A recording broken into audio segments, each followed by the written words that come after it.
అరెస్టులు హైడ్రామా హరీష్ రావును కౌశిక్ రెడ్డిని అరెస్ట్ చేస్తున్నటువంటి పోలీసులు అంటూ ఒకరు చూస్తా ఉన్నాం. పోలీసుల విధులకు ఆటంకం కలిగించారని కౌశిక్ రెడ్డిపై కేసు అరెస్ట్ చేశారనే ప్రచారంతో పాడి ఇంటికి హరీష్ రావు సిద్దిపేట ఎమ్మెల్యే అరెస్టు గచ్చిబౌలి పిఎస్కు తీసుకెళ్లిన పోలీసులు అనంతరం కౌశిక్ రెడ్డిని బంజారాస్ పిఎస్కు తరలింపు. రాష్ట్ర వ్యాప్తంగా బీఆర్ఎస్ శ్రేణుల ఆందోళన. రాత్రి సమయంలో హరీష్ రావు విడుదల. అర్ధరాత్రి దాటాక కౌశిక్ రెడ్డికి బెయిల్. 5,000 చొప్పున 2 షూరిటీలు.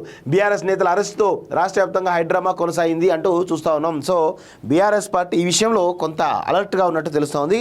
ఇటు నాయకులను కాపాడుకునే దాంట్లో ఇదే నాయకులను ఇదే కార్యకర్తలను గత 10 ఏళ్లలో మీరు కాపాడుకుంటే ఈ పరిస్థితి వచ్చేది కాదు. ఈరోజు కార్యకర్తలను నాయకులను ఈరోజు అరెస్ట్ అయితే ఏదో విధంగా డ్రామా క్రియేట్ అంటే మీరు ప్రతిపక్షంలో ఉన్నారు కాబట్టి డ్రామా క్రియేట్ చేయాలి కాబట్టి ప్రజలను పోగేసే ప్రయత్నం చేస్తూ ఉన్నారు. కానీ అధికారంలో ఉన్నప్పుడు మీరు ఏం చేశారు? కార్యకర్తలు పట్టించుకున్నారా? ఏది లేదు. కార్యకర్తలు పట్టించుకోకుండా ఈరోజు వాళ్ళ జీవితాలు నాశనం చేసినటువంటి కల్వకుంట్ల కాలకే వీళ్ళంతా కూడా. ప్రశ్నిస్తే నిర్బంధాలు, అక్రమ అరెస్టు, ఇదేనా ప్రజాపాలన? పగా ప్రతీకారాలతో రేవంత్ పాలన. ఎమర్జెన్సీ రోజులు తలపించే పరిస్థితులు. విడుదల అనంతరం హరీష్ రావు అంటూ చూస్తూ ఉన్నాం కదా. నేను హరీష్ రావుని చాలా ప్రశ్నలు అడగదలుచుకున్నా. గత 10 ఏళ్ళ మీ ప్రభుత్వంలో మీరు ఒక్క అక్రమ అరెస్ట్ చేయలేదా అండి? జర్నలిస్టులు అరెస్ట్ చేయలేదా? దాసరి శ్రీనివాస్, నేను, రఘు, తీన్మార్ మల్లన్న, మైపాల్ యాదవ్, జేఎస్ఆర్ టీవీ శివరాం రెడ్డి, ఇలా అనేక మంది పైన కేసులు అయినాయి. అక్రమ కేసులు పెట్టారు కదా మీరు. అవేవి గుర్తులేవా? మాలాంటి మీడియా పైన అనేకమైన కేసులు పెట్టిరు. అవేవి గుర్తులేవా హరీష్ రావు?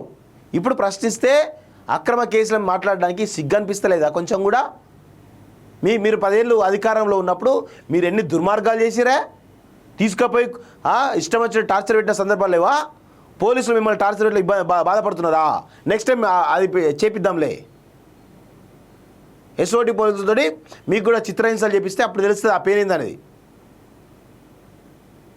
సిగ్గు శరం లేనటువంటి జీవితం. అసలు మీకు మాట్లాడే అర్హత ఉందా? గత 10 ఏళ్ళు నియంత పోకలతోటి మీరు ప్రభుత్వం రన్ చేశారు కదా. మీకు మాట్లాడే అర్హత ఉందా? ఎవరైనా మాట్లాడితే వాళ్ళని తీసుకుపోయి అరెస్ట్ చేసే సందర్భాలు ఉన్నాయి. మీకు మాట్లాడే అర్హత ఉందా? ఏం బతుకులే నాకు అర్థం కాదు. మాట్లాడేటప్పుడు కొంత ఆత్మావలోకం చేసుకోండి. గత ప్రభుత్వంలో ఏం చేసినాం అనేది ఆత్మావలోకం చేసుకుంటే తెలుస్తుంది.